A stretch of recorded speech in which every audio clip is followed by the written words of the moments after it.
Capítulo 6.1 Gases. Propriedades da matéria. Existem duas visões que podemos adotar para entender a natureza. No nível mais fundamental, consideramos a matéria como uma coleção de átomos, moléculas e íons. Este é o ponto de vista para compreender as mudanças químicas que as substâncias estão submetidas. Porém, este não é o ponto de vista do nosso cotidiano sobre a matéria. Os sentidos experimentam a visão macroscópica, associada às propriedades da matéria que tem interesse prático imediato pela sua utilidade, como peso, densidade, cor e as propriedades mecânicas e elétricas. A compreensão atual é que as propriedades macroscópicas são governadas pela estrutura da matéria no nível atômico e molecular, e um dos objetivos deste livro é estabelecer conexões entre estas duas visões complementares. O contraste na organização dos componentes a nível atômico e molecular entre sólidos, líquidos e gases pode ser esquematizado de forma simplificada.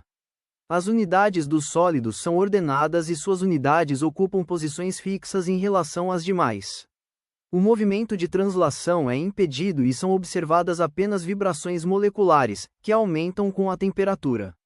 Nos líquidos, as moléculas são capazes de escorregar umas sobre as outras, introduzindo um elemento de desordem e criam espaços vazios, o que geralmente resulta na diminuição da densidade em relação ao sólido. Os gases apresentam um quadro de desordem quase total, praticamente sem restrições sobre a localização das moléculas, porém os espaços são ainda maiores. Diferenças entre sólidos, líquidos e gases. A experiência pessoal nos leva a uma percepção intuitiva do que é sólido, líquido e gás, e para a maioria dos materiais, não existe dificuldade para decidir em qual categoria classificar uma amostra específica de matéria. O sentido da visão é suficiente para definir um gás, transparente e não tem limites definidos, enquanto os líquidos e sólidos apresentam fronteiras delineadas. Os limites que definem as formas dos sólidos e suas propriedades de reflexão da luz permitem distinguir uma fase da outra e podem ter uma forma específica. Uma fase é uma região de matéria com propriedades intensivas uniformes. Estas propriedades não dependem da quantidade de matéria, tal como densidade e composição. Os líquidos, por sua vez, são fluidos, exceto quando suspensos como gotículas, e não têm uma forma inerente, mas assumem a forma de seu recipiente e mostram uma superfície superior aproximadamente plana. Se observa que as transformações entre os estados da matéria não ocorrem de forma contínua. A fusão de um sólido ocorre a uma temperatura definida e não passa por um estado intermediário. Embora essas percepções do senso comum sejam geralmente corretas, não são infalíveis. Existem gases que não são transparentes, os plásticos passam por um amolecimento com a temperatura e eventualmente podem fluir, em uma transição gradual de sólido para líquido. Vidros, plásticos e alguns sólidos podem exibir propriedades de fluxo de líquidos como o gelo glacial, quando sujeito a altas pressões. Uma abordagem mais científica é comparar as propriedades físicas macroscópicas dos três estados da matéria. Por exemplo, a densidade de um gás é cerca de 1/1000 da densidade do líquido ou sólido à mesma temperatura e pressão. 1 grama de vapor da água a 100 graus centígrados e pressão de uma atmosfera ocupa um volume de 1.671 ml e quando se condensa em água líquida, ocupa apenas 1,043 ml à mesma temperatura. Os estados líquido e sólido são chamados de estados condensados da matéria, em contraste com o estado gasoso.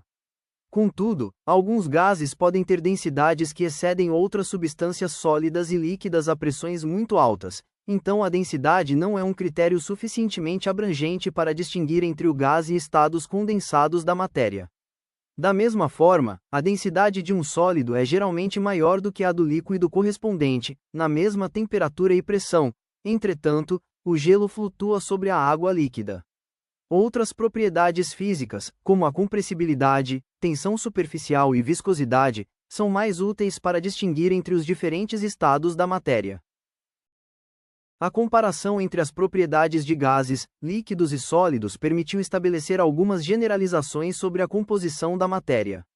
Alguns sólidos se dissociam em partículas com cargas positivas e negativas em água, como o cloreto de sódio, e são classificados como agregados de íons, em que o sólido é mantido pela atração eletrostática entre as cargas positivas e negativas. A maioria destes sólidos iônicos são solúveis em água e a água do mar apresenta diversos íons dissolvidos, sódio, cloreto, cálcio, sulfato e bicarbonato, entre outros. Sólidos como a sacarose mantêm a sua integridade em água e o conjunto das suas propriedades mostra que é formada por unidades moleculares, mantidas pelo compartilhamento de elétrons entre os átomos constituintes. A conexão entre os átomos da sacarose é mantida pelas ligações químicas covalentes, que estabilizam sua estrutura específica, de tal modo que se mantém estável ao longo do tempo. Os líquidos na sua maioria são formados por moléculas, como a água, etanol, hexano, e a forma elementar do bromo Br2 é líquida, e também se conhecem líquidos iônicos. O nosso ponto de partida será o modelo atômico do estado mais simples da matéria, o estado gasoso.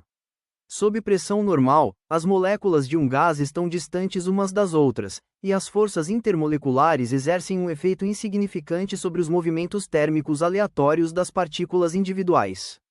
Quando a temperatura diminui e a pressão aumenta, as atrações intermoleculares tornam-se mais importantes, e ocorre uma tendência crescente para as moléculas formarem aglomerados temporários, cujo tempo de existência é muito curto, e mesmo sob estas condições, não é possível afirmar que os gases possuam estrutura no sentido usual do termo.